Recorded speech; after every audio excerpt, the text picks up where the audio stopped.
Hello les amis, bienvenue pour cette nouvelle vidéo. Aujourd'hui on va faire un petit tutoriel simple, basique, mais comment ouvrir un compte Keplr, donc un compte Cosmos, y déposer de la crypto et utiliser les protocoles qui sont intégrés. Donc entre parenthèses, petit remaniement de la chaîne, on va un peu oublier la météo du Bitcoin, ou du moins la donner dans les grandes lignes et faire plus ou moins une vidéo par semaine à tout casser. On va essayer de faire uniquement des analyses de projets particuliers, superficielles, mais des analyses quand même, à mon humble niveau, pour vous les présenter. Et quelques fonctionnalités, quelques maintenances du portefeuille, tout bêtement, en totale transparence. Donc pour commencer, vous lancez Keplr Wallet sur Google, vous voyez ici kepler.app, vous cliquez dessus, ça va vous donner ce site-là, vous pouvez faire Install Keplr, vous choisissez votre type de navigateur, à savoir que je vous conseille d'utiliser un navigateur dédié pour vos crypto-monnaies. Donc moi par exemple, je pourrais utiliser Opera pour naviguer et utiliser mes portefeuilles, mes extensions de portefeuille, Metamask, Keplr, Cosmos Station, etc. Mais j'utilise plutôt Brave. Donc après, pourquoi pas Opera. Voilà, c'est simplement pour l'exemple, on va utiliser cet explorateur. Donc privilégiez un explorateur précis, fiable, sur lequel vous allez installer vos différents portefeuilles et avec lequel vous allez sur des sites sécurisés, des sites dédiés à la crypto-monnaie. Vous n'allez pas vous amuser en fait à naviguer un peu partout sur le web, essayer de télécharger par exemple des films gratuits sur des sites web. Vous peut y avoir du hameçonnage, des choses un peu voilà, particulières. Dédié à un explorateur pour vos cryptos, c'est mon premier conseil. Et donc pour Opera, je crois qu'on est sur le moteur Chrome et donc non Firefox. Voilà, donc on va faire Add to Opera. Vous faites ajouter l'extension. Et voilà, donc Keplr a été ajouté à Opera.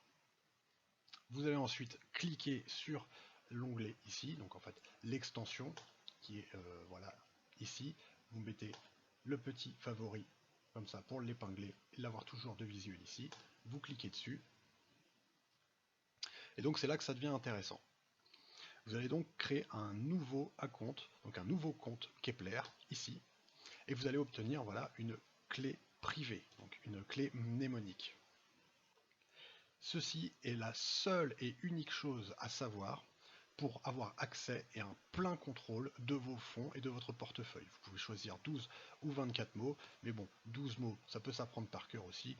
12 mots, c'est quand même suffisant pour sécuriser votre portefeuille, à moins que vous ayez des millions dedans. Et encore, j'ai envie de vous dire, pas de souci, vous pouvez prendre 12 mots. Donc moi, je vais les copier dans un document texte.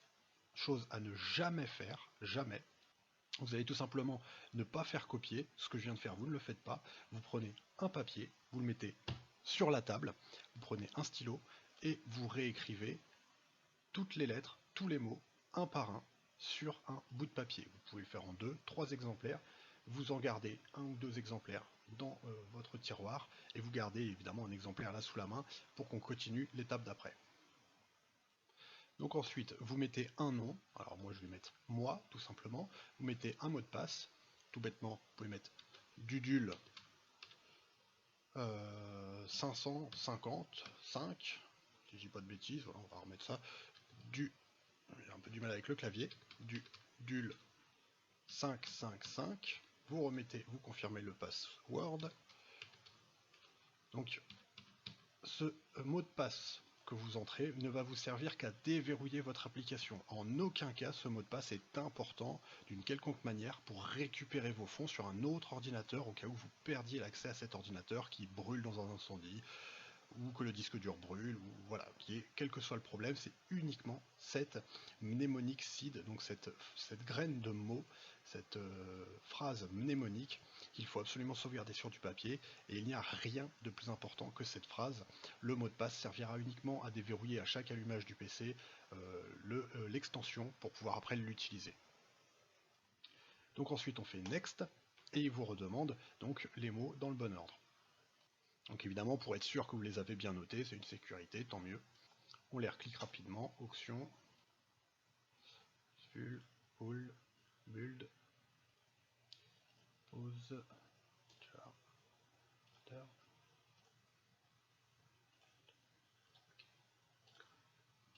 Et stratégie, voilà. Donc là, vous vérifiez que vous avez bien noté les mots dans le bon ordre. Et voilà, c'est bon, vous venez de créer et ouvrir votre compte Kepler. Alors évidemment, il ne faut pas enregistrer cette clé mnémonique sur un document texte, voilà, sur le bureau, tout simplement, parce que si on vous vole ce document texte ou si on vous hack, eh bien c'est assez facile, même si bon, il faut quand même réussir à pénétrer les défenses de votre système d'exploitation. Mais s'il suffit simplement d'ouvrir un document texte pour obtenir votre code, eh bien vous risquez de perdre vos fonds. Donc moi je vais tout simplement ne pas l'enregistrer. Et au final, ne faites surtout pas ça, parce qu'il ne faut pas qu'il y ait de traces de votre clé mnémonique. Là, à cette heure-ci, on vient d'ouvrir le compte. La clé mnémonique, elle est apparue devant vos yeux. Vous l'avez écrit sur du papier. Et c'est tout. Avec votre stylo et votre main, vous l'avez écrit sur du papier. Elle n'a jamais été enregistrée où que ce soit dans l'ordinateur. Et donc, si on met la main sur votre ordinateur, si un hacker met la main sur votre ordinateur, la clé mnémonique n'y est pas. Voilà, tout simplement. Ensuite, on va sur walletkepler.app qui vous donnera accès donc aux plus importantes des crypto-monnaies, ou du moins celles qui sont référencées nativement en fait dans cette interface. Évidemment, vous n'avez pas toutes les cryptos de l'écosystème Cosmos, donc toutes les cryptos que vous pouvez détenir dans votre Kepler ne vont pas toutes apparaître ici. Vous pouvez regarder dans votre Kepler, voilà, vous avez un compte Atom, vous allez avoir un compte Osmosis, Secret Network, vous allez avoir un compte Akash, Juno, voilà, etc., etc. Donc, au fur et à mesure que vous connectez votre portefeuille à un nouveau wallet, à une nouvelle interface, vous allez donc ouvrir un nouveau compte, ou du moins vous allez le faire apparaître dans votre Kepler. Donc une petite parenthèse, tous les jetons ne sont pas disponibles spécialement dans l'application Kepler, enfin dans l'interface ici, le dashboard Kepler. Vous pouvez aussi avoir par exemple un interface pour gérer vos tokens, car par exemple comme le Comdex ici, qui n'apparaît pas donc dans le dashboard de l'interface Kepler natif, mais vous allez avoir un site web comme Omniflix qui propose aussi des nodes réseau, donc des nodes pour déléguer vos jetons, que vous voyez ici. Donc cliquez sur All Node, All Validator, vous allez tous les avoir, vous allez pouvoir regarder la commission, on va en parler un petit peu, comment choisir ces jetons, enfin ces validateurs, et vous allez pouvoir donc déléguer dessus. Et au moment où vous allez vouloir vous connecter avec votre Kepler, vous allez cliquer ici, connecter par exemple.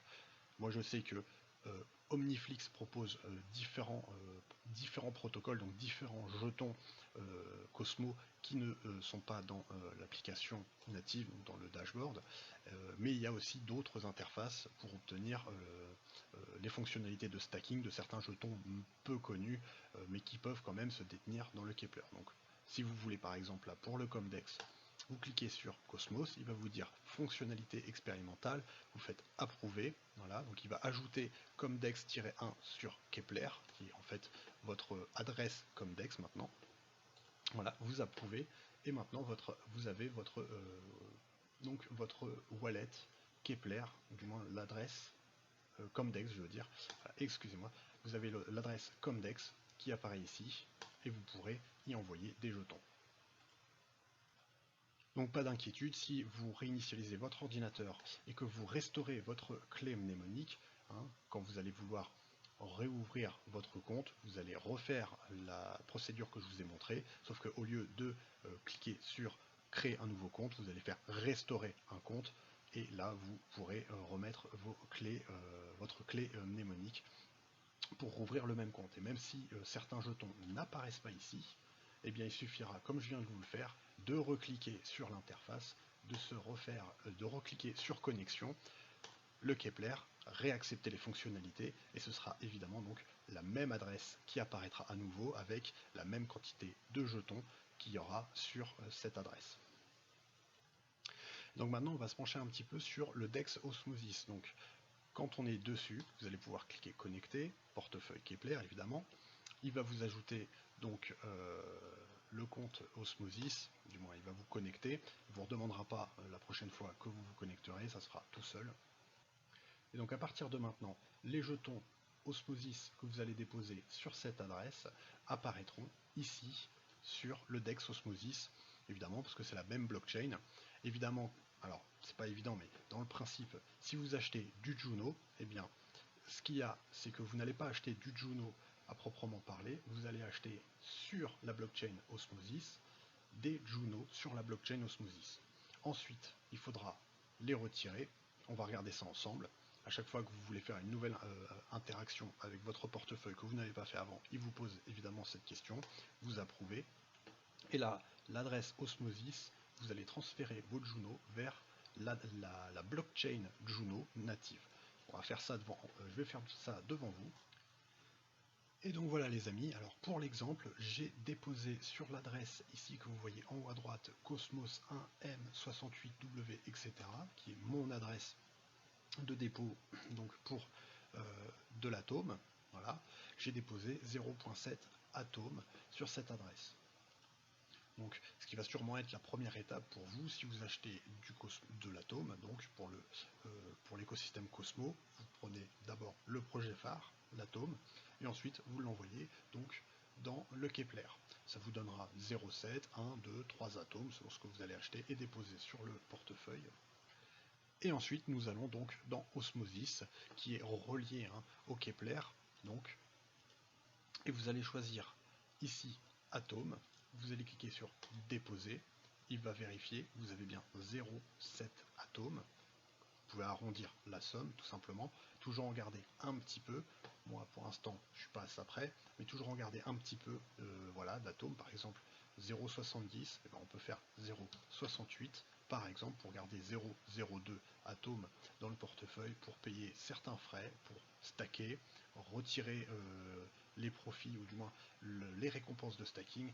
Ce sont des petits frais qui sont utilisables, donc c'est un truc à penser parce que des fois vous vous retrouvez à court de crypto au moment où vous avez besoin de récupérer donc des récompenses de stacking, que ce soit, donc voilà, toujours garder une petite fraction de crypto. Bon, pour l'instant c'est pas le problème, on envoie donc 0,7, vous faites déposer, il y a des frais pour déposer, voilà, de la crypto sur Osmosis pour chaque transaction, ça dépend, pour beaucoup de transactions Osmosis les fait gratuitement, mais voilà, si vous voulez déposer de l'atome, dans tous les cas sur Osmosis il va falloir dépenser un petit peu de frais en atome.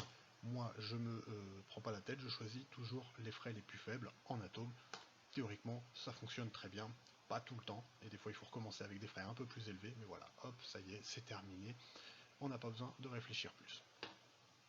Donc vous pouvez rafraîchir, vérifier que vos atomes sont bien arrivés sur Osmosis. Donc voilà, transaction IBC terminée, vos atomes sont devenus des osmo-atomes, si je peux dire comme ça, parce qu'ils ont disparu de votre adresse native ici, on va réactualiser, ils ont disparu de l'adresse native, donc l'adresse principale Cosmos 1M et quelques, selon ce que vous aurez, les atomes n'y sont plus, mais ils sont allés sur la blockchain Osmosis. Donc, vous allez sur Osmosis, vous descendez, vous voyez qu'il y a 0,7 atomes disponibles sur la blockchain Osmosis. Et c'est comme ça que vous allez pouvoir transformer vos 0,7 atomes en autre chose, dans ce cas précis, en Juno par exemple. Donc on retourne dans Osmosis, vous allez tout en haut à gauche sur Swap. Maintenant qu'on sait qu'on a 0,7 atomes dans l'application Osmosis, vous choisissez en haut de l'atome, et en bas, vous choisissez le jeton qui vous intéresse, dans notre cas, le Juno. Vous pouvez mettre la moitié, 0,3, 0,4, selon ce que vous avez envie de swapper. Moi j'ai envie de mettre le maximum, on va mettre tous nos atomes, voilà, tout l'atome que j'ai en Juno, on va swapper ça, ça nous fait 2,5 Juno. Vous voyez que ici pour un swap on peut dépenser des frais en Osmo jusqu'à 0.1 Osmo ou 0.01 Osmo, ou sinon vous mettez 0 Osmo tout rond, ça fait aucun frais et la transaction fonctionne quand même. Et voilà, donc un swap gratuit. Évidemment il y a des frais de swap, comme on pourrait dire, du slippage, voilà, donc c'est un peu le différentiel de perte que vous aurez, des fois c'est 0,2, 0,02, ou 0... Enfin bref, voilà, vous pouvez perdre un petit peu si vous mettez un atome en Juno. Vous voyez qu'il y a 11,60$ de atomes pour recevoir 11,50$ de Juno. Si on regarde ici, vous avez swap fee, donc 0,3%, ça donne 3 centimes à peu près de dollars, vu la transaction qui approche les 10 dollars. Et voilà, et vous reverrez, vous allez voir à peu près le minimum que vous allez recevoir après le slippage. Bon, bah, bref, c'est juste pour vous donner quelques informations en plus. Donc ces frais-là sont collectés par les pools, on en reparlera plus tard. C'est ici que vous allez collecter, qu'on peut collecter en fait les frais de swap. Donc voilà, la pool Atom Osmo. Dans notre cas, on a utilisé donc la paire Atom Juno sur laquelle on a fait notre swap. Et évidemment, ils viennent de toucher une toute petite commission là, mais ils viennent de la toucher quand même. C'est le principe des pools de liquidité.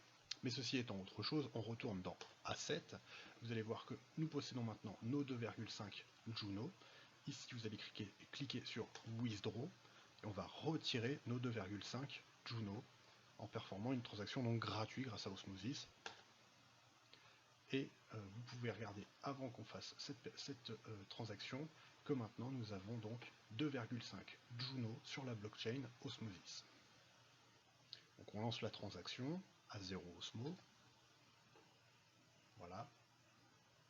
Et ils vont donc arriver, nos 2,5 Juno, ils vont enfin arriver sur la blockchain native du Juno, ça veut dire la blockchain que l'on peut utiliser pour stacker nos jetons Juno. Et là vient le plus important, donc pour pouvoir choisir un nœud de validation, il y a plusieurs critères. Premièrement, il va falloir choisir un nœud de validation qui semble le plus sérieux possible. Il y a des métriques pour ça, donc vous pouvez aller regarder les nœuds qui sont les plus sérieux, qui restent le plus longtemps en fait, ce qu'on appelle le uptime, qui reste le plus longtemps connecté à 99,9% du temps, parce que des fois il y a des petites coupures, c'est normal, mais un nœud de validation qui resterait connecté que la moitié du temps, vous allez toucher que la moitié du reward, et donc vous ne toucherez pas les 77,7%, mais vous ne toucherez que 38% et quelques, enfin bref, la moitié, tout simplement. Alors de tête les amis, on peut toujours choisir celles qui sont à peu près les plus connues. La node SG1 est protégée contre le slashing, je crois, on pourra en parler aussi. Ça c'est par exemple s'il y a des problèmes de connexion, enfin des actions malveillantes, ou qui peuvent être interprétées comme malveillantes, vous pouvez vous faire slasher 1% de votre portefeuille. Si vous mettez 1000 Juno, vous pouvez en perdre, voilà, par exemple 10. Moi c'est ce qui m'est arrivé sur une node pas très connue, sur un projet pas très connu aussi. J'en avais mis 1000 jetons, j'avais délégué sur une node pas très connue, et il y a eu un problème, et j'ai perdu 10 jetons sur 1000 jetons, j'en avais plus que 990, parce que la node a eu un problème, donc je me suis fait slasher, évidemment. À ce moment-là, j'ai pas réfléchi, j'ai retiré mes fonds, j'ai été stacké ailleurs, ou j'ai abandonné le projet. De toute façon, c'est des choses qui peuvent arriver. Mais bon, ça nécessite quand même quelques explications. Pour l'instant, on est juste sur le principe de choisir une bonne node. Moi, je pense que Cléomédès, Chandra Station, ils sont top 35 et top 36. Les frais sont de 5%. Vous voyez que ici, on oscille entre 5, 8, 7 et 10% plus ou moins pour certaines nodes, voilà, à 7 et à 10%.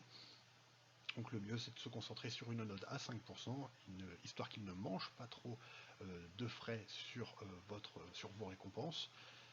Sinon, comme vous pouvez le voir, des frais à 10%, vous allez toucher une récompense de 73,6%, et une node à 5%, vous allez toucher 77,7%, donc ça va être un peu plus élevé.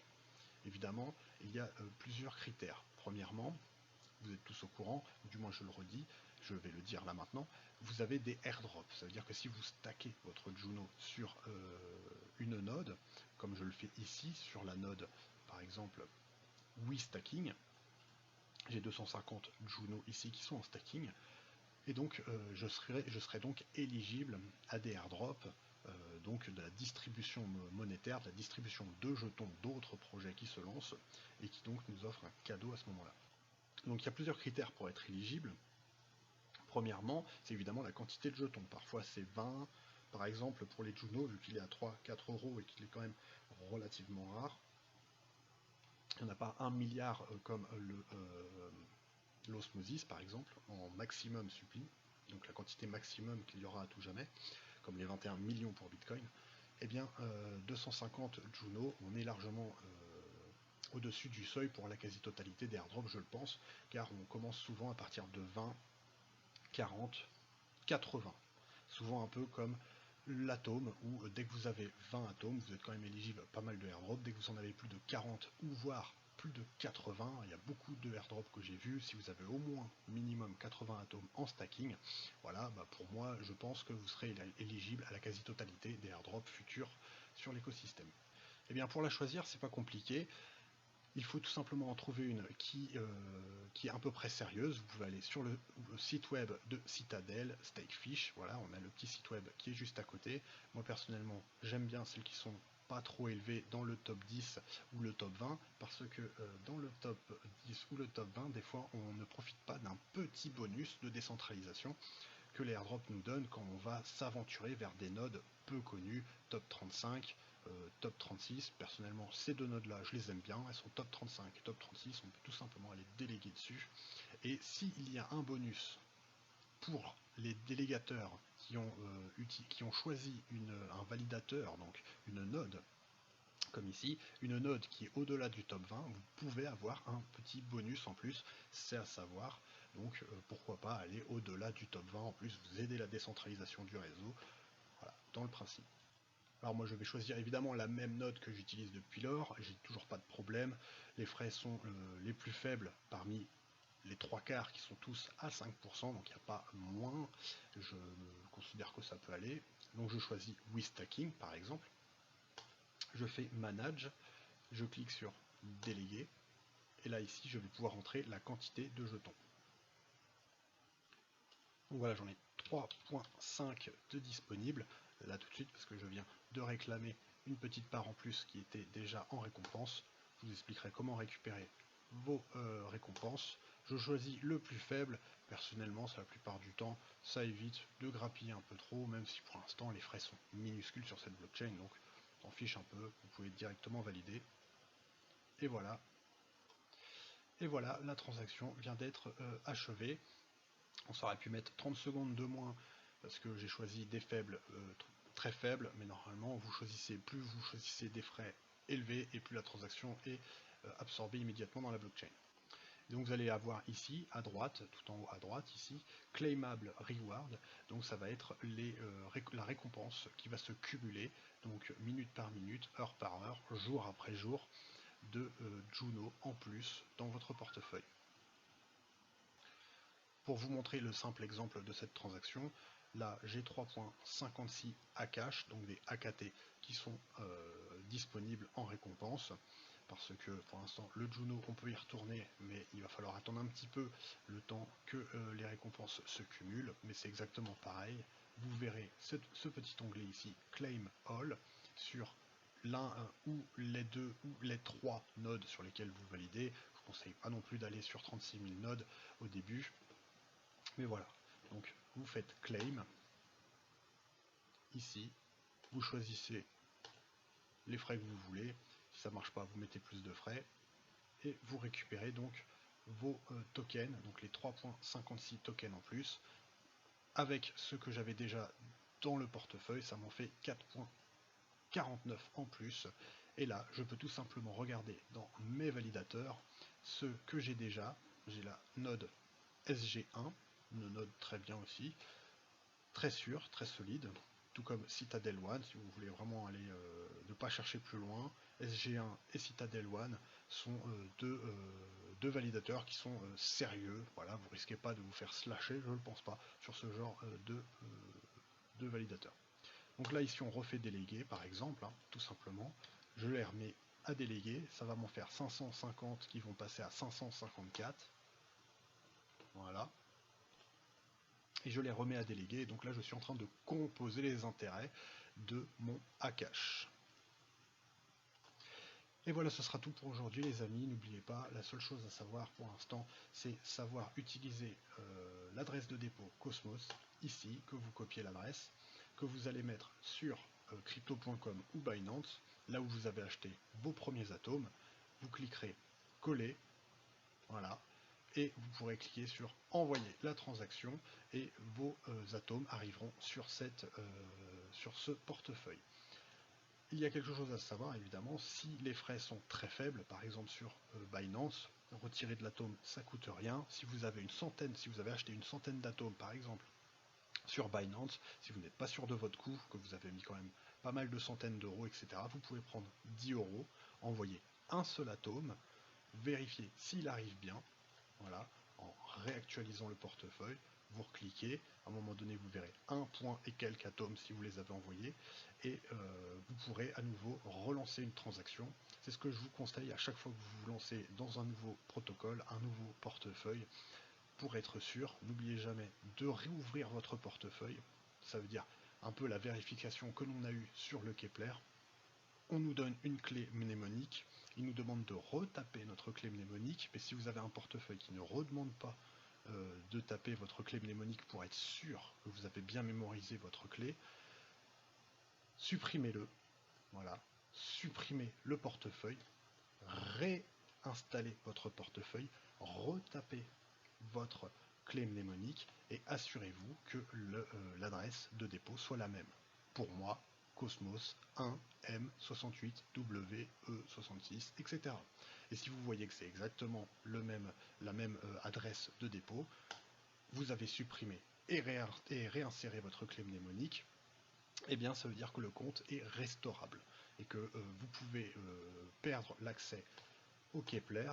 Votre bout de papier dans votre tiroir vous redonnera accès de façon sûre à votre portefeuille, car il peut y avoir des fois un mot qui est mal noté, vous avez ouvert le compte, vous avez mal noté un mot ou vous en avez oublié un, on ne vous redemande pas de confirmer, vous commencez à déposer de l'argent dessus, à un moment donné vous perdez votre compte, vous essayez de le restaurer, et là vous vous apercevez qu'il n'y a pas 12 mots sur le papier, mais il n'y en a que 11. Et là, mes chéris, allez chercher le 12e mot, où est-ce que, dans quel moment vous l'avez oublié, hein, le deuxième, le troisième, le quatrième mot, le 11e, le 12e, où est-ce qu'il était placé, et surtout quel mot avez-vous oublié. Alors là, votre argent est perdu, hein, tout simplement. Donc ce sont des petites choses comme ça qu'il faut savoir. Ne jamais le noter sur de l'informatique, du numérique. Les clés USB, ça peut être pratique, c'est en dehors de l'ordinateur, c'est très bien. Vous pouvez aussi enregistrer ça dans une archive WinRAR, tout simplement, lui donner un mot de passe à cette archive WinRAR, et dans cette archive WinRAR, vous allez déposer tous vos clés privées, MetaMask, Ethereum, Kepler, etc., etc.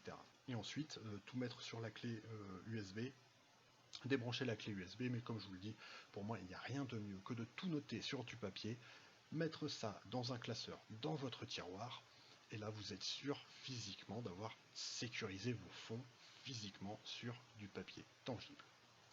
Alors pour un rapide tour pour finir, on a aussi le Secret Swap, c'est un peu comme un Osmosis mais sur le Secret Network, sur lequel on peut échanger évidemment d'autres types de jetons, des jetons secrets, hein, donc comme on peut voir sur le Osmosis, on peut aussi acheter de l'Ether, du W Ethereum, donc voilà, du Bitcoin, du DAI, on peut acheter du CRO, mais tout ça évidemment c'est en fait une réplique sur la blockchain Osmosis, et il faut retirer vos fonds pour ensuite les récupérer en jetons natifs sur leur blockchain.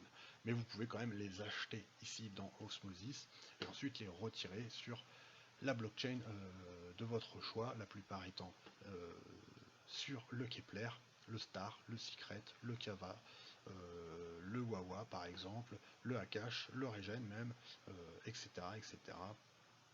Bref. Mais bon, ceci étant encore autre chose, il y a d'autres protocoles avec lesquels on peut se connecter avec notre portefeuille Kepler, d'autres DEX peu connus, comme par exemple ici le Aurai DEX. Si vous voulez vous connecter, vous approuvez les fonctionnalités, et quand vous regardez, dans le compte Kepler, vous venez d'ajouter le Aurai Chain, et vous retrouvez, voilà, je retrouve les jetons que j'ai mis en stacking sur ce portefeuille. Ils n'ont pas disparu, ils viennent d'être réintégrés, du moins l'adresse vient d'être réintégrée dans le Kepler, parce que je l'ai réinitialisé il y a peu. Et donc voilà, on peut swapper, on a les poules de liquidité, etc. Souvent les protocoles se ressemblent, mais ils ont des fonctionnalités différentes, des objectifs différents, etc. Mais pour l'instant, vous avez déjà vu comment utiliser le Kepler. Déposez donc des atomes, Utilisez vos atomes pour les envoyer dans Osmosis. Utilisez Osmosis pour les transformer en une autre crypto. Donc on a vu le Juno. Et ensuite, comment choisir une node, déléguer dessus, les précautions à prendre. Et ensuite, réclamer sa récompense. Voilà, il n'y a pas assez, mais bon, réclamer sa récompense, composer les intérêts, et voilà, vous savez tout pour commencer à épargner dans le portefeuille Keplr. Et je vous redis une petite précision, par exemple, pour le Loom Network, on peut l'acheter sur Osmosis, mais une fois qu'on le rapatrie dans le Keplr, eh bien, on ne peut pas le mettre à stacker, du moins, voilà. Il est indisponible, on n'a pas la liste des nodes ici, vous voyez, il n'est pas là, le Loom Network. Par contre, il y a un site web dédié, voilà, wallet.loom.network/welcome. Vous vous connectez avec l'extension, donc c'est un site web qui est fourni, du moins un interface qui est fourni dans le site web du projet Loom Network, et il vous permet d'interagir évidemment avec ce portefeuille qui est là, hein, tout simplement dans la liste maintenant. Je ne saurais pas dire exactement où, ici, voilà. Et évidemment, on peut réclamer ici, des fois, par moment, on peut réclamer, mais des fois, cette interface ici, claim et stake, ne s'affiche pas, ou du moins, voilà, il vous envoie parfois, quand c'est intégré, vers le portefeuille, ou du moins l'interface qui vous permettra de stacker, même si il n'est pas disponible dans le dashboard, donc le menu principal, hein, du portefeuille Keplr, où il y a plus ou moins, hein, les jetons les plus importants de l'écosystème. Voilà, ce sera tout les amis. Je vous donne un dernier tips qui est pas des moindres, il est quand même très important. Quand vous stackez vos protocoles, que ce soit sur la dashboard natif du projet ou sur voilà, l'interface qui est fournie pour, vous pouvez aussi voter sur des propositions. Alors la chose à faire, c'est pas forcément de tout comprendre, mais c'est au moins de trouver, voilà, une proposition sur laquelle voter. 98% sont en train de voter oui à cette heure-ci, je vote oui aussi. Pourquoi je fais ça, même si je ne comprends pas?